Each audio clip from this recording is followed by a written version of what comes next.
Good morning, good morning, good morning. Good morning po sa bawat isa. Happy Monday po mga kapatid. Masaya po ako na makasama kayo ngayong umaga. Kamusta na po kayo? Pagbati po mula sa pangalan ng ating Panginoong Hesus. Ako po muli ang inyong kaibigan, lingkod ng Diyos, Pastor Edgar Tinsayas, na makakasama nyo tuwing Lunes ng umaga. Dito po si Jesus ay kasama at ako po ang inyong devotional leader for today.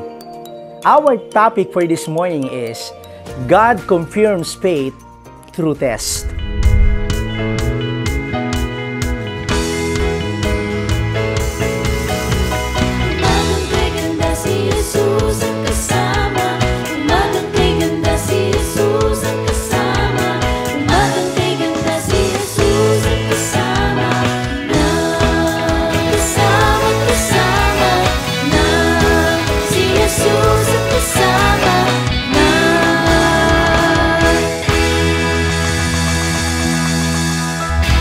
At bago po tayo magsimula, hayaan po muna natin na papurihan ng Panginoon sa pamamagitan ng awiting ito.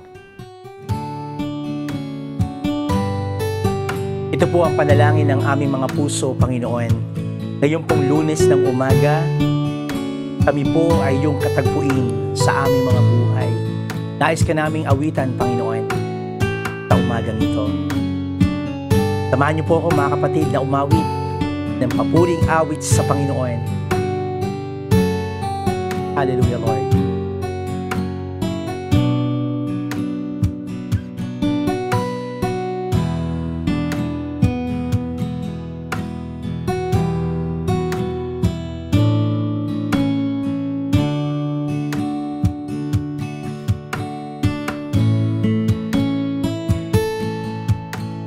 Narito kami, nagpapakumbaba, sumasamba sa iisang Diyos.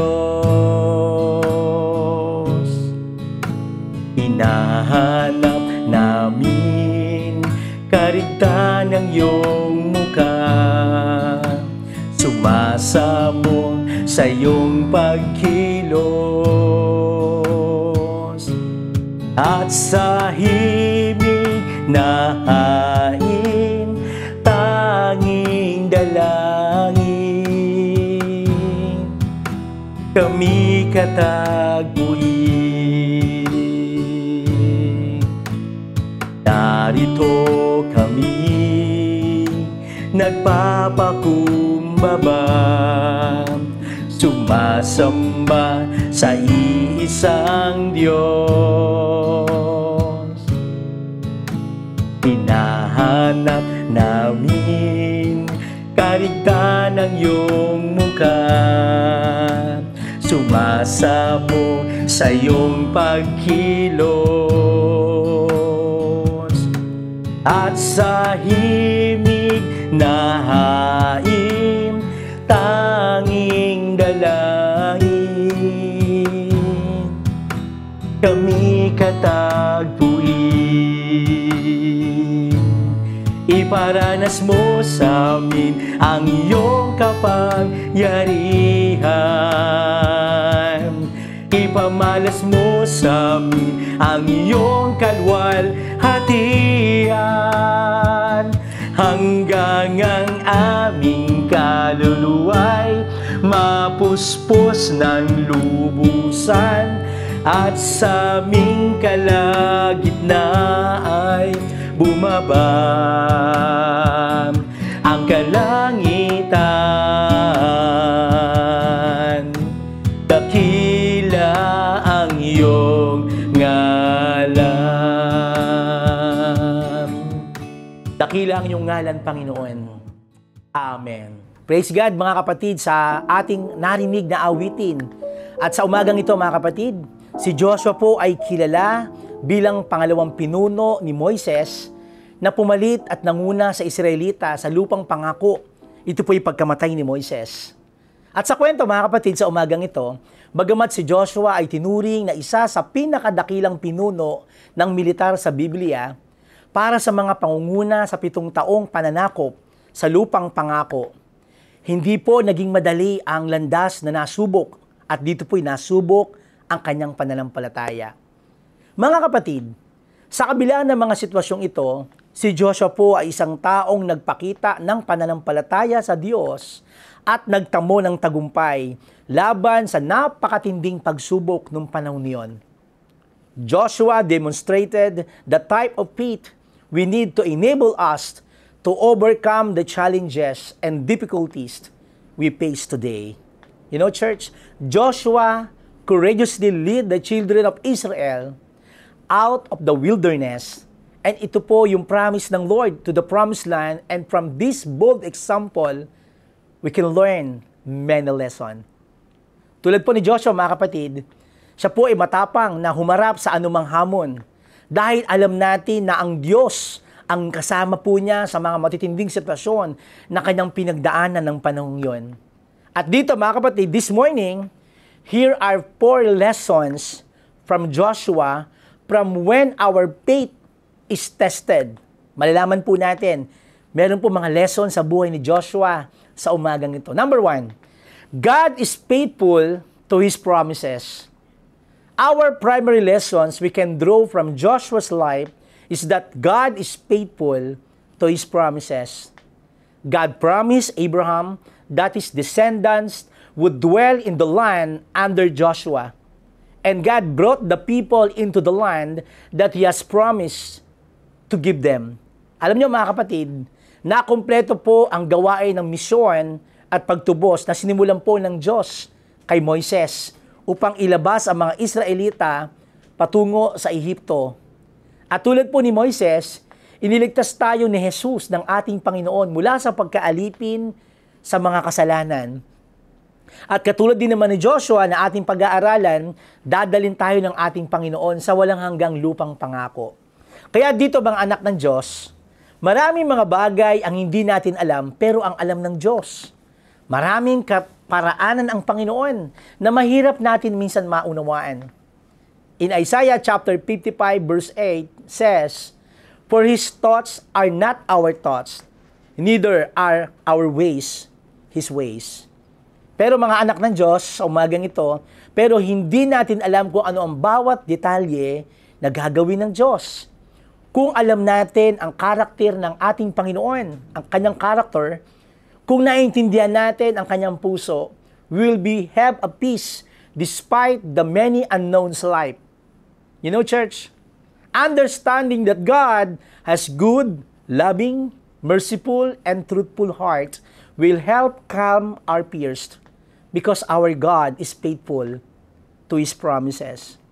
Number 2 po, sa buhay ni Joshua, be strong and good courage. One of the primary themes of the book of Joshua is be strong and of good courage. Ito po makikita po natin sa Joshua chapter 1 verse 6, 7, 9, and 18. Habang ang mga aklat po ng mga bilang sa Biblia ay nagpapakita na ang Israel ay kulang sa pananampalataya upang makapasok sa lupain ng Kanaan. Binigyan inspirasyon ng Diyos si Joshua ng lakas ng loob at pananampalataya upang kanyang pamunuan ng Israel na harapin ang mga kaaway. Alam niyo, mga kapatid, sa 12 lalaking pinili o 12 spies upang maging spy sa lupain ng Kanaan, sila Joshua at Caleb lamang ang nagdala ng magandang ulat. Habang ang iba pang mga 10 espiya ay nakatuon sa mga higanting Kananita at ang lungsod na may matibay na nakakalulang pader, alam niyo, mga kapatid, itinuon ni Joshua at ni Caleb ang kanilang isip sa kapangyarihan ng ating Diyos upang tuparin ang kanyang mga pangako. At dito, mga anak ng Diyos, si Joshua ay talagang isang mahusay na pinuno na binabanggit po sa Biblia. Church, be strong and of good courage. Courage is not the absence of weakness, but the ability to overcome it. Sa ating po mga buhay, ang tunay na katapangan ay hindi po kawalan ng kahinaan. Lahat tayo ay may mga weakness. Lahat tayo ay may mga flaws. Ngunit, hindi mo hahayaan, hindi po nawa natin hahayaan na pigilan tayo ng ating mga weaknesses para abutin natin ang ating mga mitiin. Ang pagkilala po sa ating mga kahinaan at kakulangan ay isang hakbang tungo sa katapangan. To overcome these weaknesses is be strong and a good courage, mga kapatid, is possible with Christ. Maraming mga bagay, ministry, trabaho sa buhay natin na hindi tayo makapagpapalakas ng loob at gawain kung nakatuon po tayo sa ating sariling lakas, sa ating sariling diskarte sa ating buhay. But church, I pray, but focus on who is God is. Focus on what Christ has done for you and will be courageous to face life challenges. Alam niyo mga kapatid, isa sa mga battle cry ko po, sa tuwing ako po ay pinanghihinaan ng loob, ay binabasa ko po yung Philippians chapter 4 verse 13. Ito po ang sinasabi, I can do all things through Christ who strengthens me. Kapatid, pag kailangan po natin ng tunay na katapangan, lumapit po tayo sa Diyos. Sa Kanya po tayo humingi ng lakas at ng kalooban. Pangatlo, trust in God's Word. In Joshua chapter 1 verse 8 says, keep the book of the law always on your lips. Meditate on it day and night, so that you may be careful to do everything written in it. Then you will be prosperous and successful. When we are facing extraordinary circumstances and our faith is being tested, it is important that we stay in God's Word and trust in His promises.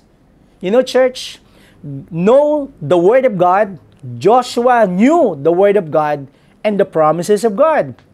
Pinapakinggan po niya mabuti ang pahayag ng Diyos sa pamamagitan ni Moises. At alam niya ang pinangako ni God ng ating Panginoon sa Israelites na ibibigay sa kanila ang Kanaan. Kaya nang sabihin niya with full confidence, let's go at once to the land. We will certainly conquer it, mga kapatid.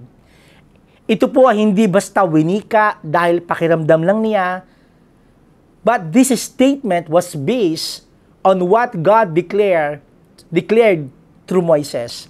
Kung alam mo mga kapatid, ang salita ng Panginoon, ang pangako ng Diyos, meron po tayong pangahawakan na tatalo sa anumang pangamba at takot sa ating mga buhay.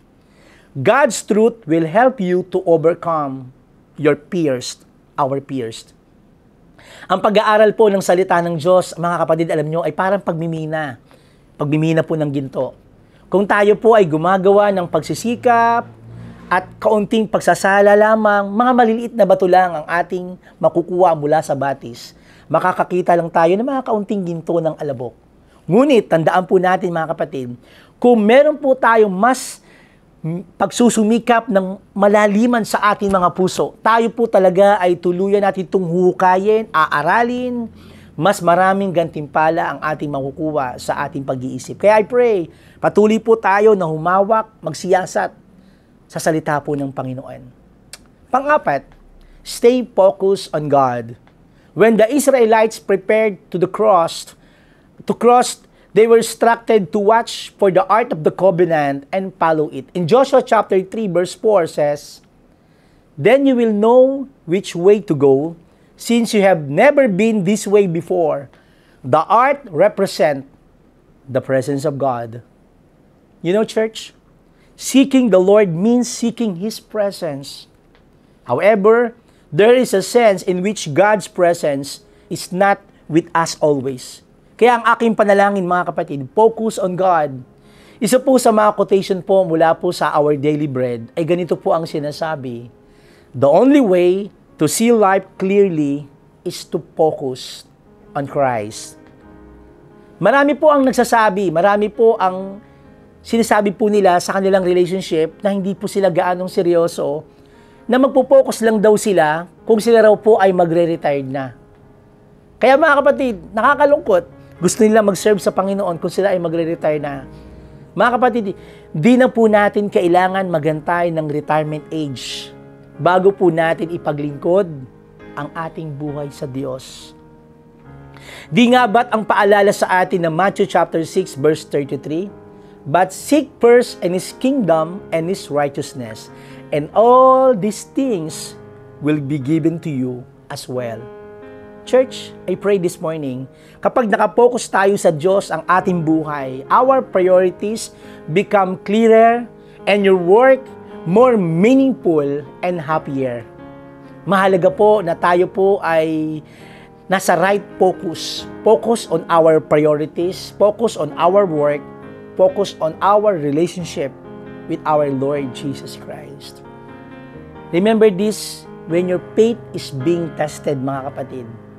Again, here are 4 lessons from Joshua when our faith is tested. God is faithful to His promises. Be strong and of good courage. Trust in God's word and stay focused on God.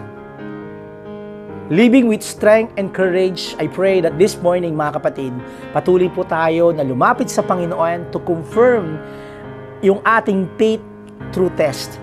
Marami po mga pagsubok ang dumarating. Kaya sa buhay po ni Joshua, na-confirm po sa pamamagitan ng kanilang patuloy na paglapit sa Panginoon, paglilingkod sa Panginoon. Kaya sa umagang ito, mga kapatid, hayaan nyo po na patuloy natin ilapit sa Panginoon ang ating mga buhay. Kung tayo po ay dumadating at dumadaan sa iba't ibang mga testing ng ating buhay, nawa maalala po natin si Joshua na dumaan po sa iba't ibang sitwasyon at natest po yung kanyang pananampalataya sa Panginoon. Tayo po ay manalangin. Magandang umaga, aming Diyos. Kami po ay patuloy na lumalapit sa iyo, humihingi ng tulong sa iyo, humihingi ng kalakasan sa iyo.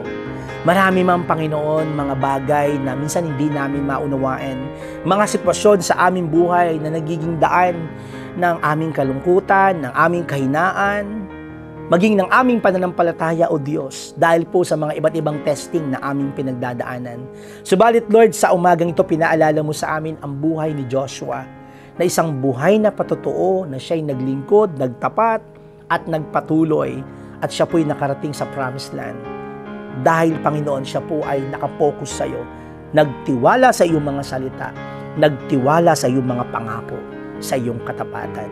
Panginoon, pagpalain mo ang aking mga kapatid na ito na nakikinig, nag-worship mula sa kanilang mga tahanan o mula sa kanilang mga lugar kung saan man, Panginoon, nila naririnig ang mensahe ng devotion, ang mensahe ng mga salita sa umagang ito.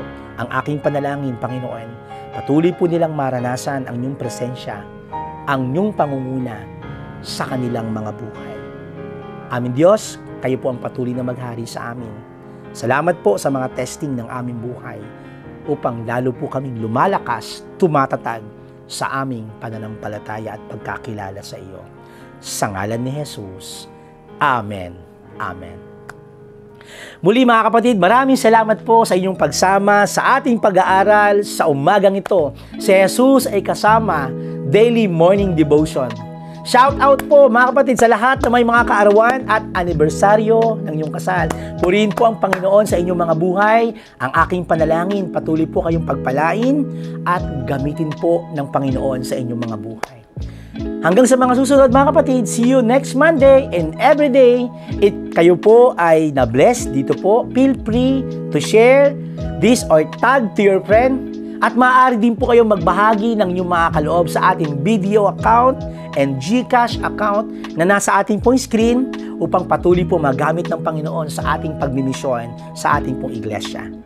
Lastly, don't forget to subscribe the Nax UMC PH and please hit the notification bell to get notified when we post new videos.